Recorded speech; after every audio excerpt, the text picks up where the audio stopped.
उत्तर प्रदेश में UP TET को लेकर एक बार फिर से अभ्यर्थियों को बड़ा झटका लगा है, जिसके बाद हजारों अभ्यर्थियों की नींद उड़ चुकी है।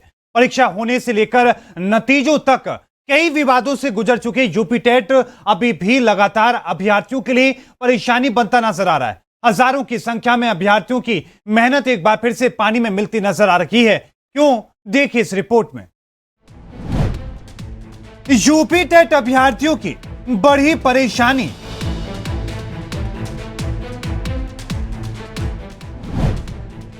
रिजल्ट को लेकर मुश्किल में फंसे अभ्यर्थी।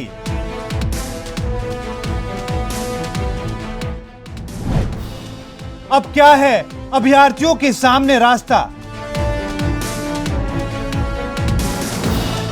उत्तर प्रदेश में लंबे समय से लाखों युवा रोजगार की राह देख रहे हैं, लेकिन इन युवाओं की परेशानी कम होने का नाम नहीं ले रही। आलम यह है कि सरकार ने यूपी टेट का रास्ता साफ किया, लेकिन पेपर लीक होने के बाद लाखों युवाओं को पहला झटका लगा। लेकिन ये झटका पहला नहीं था, उसके बाद भी अभ्यर्थियों की परेशानी कम होने का नाम नहीं ले रही है। कैसे ज्यादा से ज्यादा नौजवानों को भ्रमित किया जाए, उनको सफर कराया जाए, सिर्फ यही मकसद योगी आदित्यनाथ की भाजपा सरकार का है।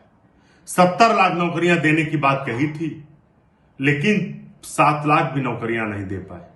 ठीक है, जनादेश मिल गया, लेकिन कम से कम अपनी जिम्मेदारियों का निर्वहन तो करिए। क्या जनादेश मिल गया इसका मतलब यह है कि आप नौजवानों को रोजगार नहीं देंगे? यूपी टीईटी के मामले में भी यही हो रहा है। सिर्फ और सिर्फ प्रदेश का नौजवान सफर कर रहा है, जब वो रोजगार मांगता है तो उन्हें लाठियों से पीटा जाता है, अपमानित किया जाता है, मुकदमे लिखे जाते हैं। भारतीय जनता पार्टी की सरकार का ये कोई भी रवैया कल्याणकारी नहीं है। इस परीक्षा में 21 लाख से ज्यादा अभ्यर्थियों ने हिस्सा लिया था, लेकिन सचिव परीक्षा नियामक प्राधिकारी ने 20,000 अभ्यर्थियों का यूपी टेट 2021 का रिजल्ट जारी नहीं किया है। इलाहाबाद हाईकोर्ट की सिंगल बेंच के आदेश पर परीक्षा नियामक प्राधिकारी कार्यालय ने इन अभ्यर्थियों को यूपी टेट परीक्षा में शामिल कर लिया था, लेकिन इनका रिजल्ट रोक लिया गया है। यूपी टीईटी परीक्षा 2021 के 20,000 अभ्यर्थियों का रिजल्ट रोका गया है। परीक्षा नियामक प्राधिकारी ने ये रिजल्ट रोका है क्योंकि इनके रिजल्ट में कोर्ट केस लिख करके सामने आ रहा है। ये वो अभ्यर्थी हैं जिन्होंने NIOS से DLED की परीक्षा पास करी थी और हाईकोर्ट के आदेश के अनुसार परीक्षा में शामिल हुए थे। इन अभ्यर्थियों ने NIOS के LED परीक्षा पास की है। सचिव परीक्षा नियामक प्राधिकारी रिजल्ट घोषित करने के बजाय अब सिंगल बेंच के फैसले के खिलाफ डबल बेंच में अपील करने जा रहे हैं। सचिव ने शासन से अपील करने की अनुमति मांगी है।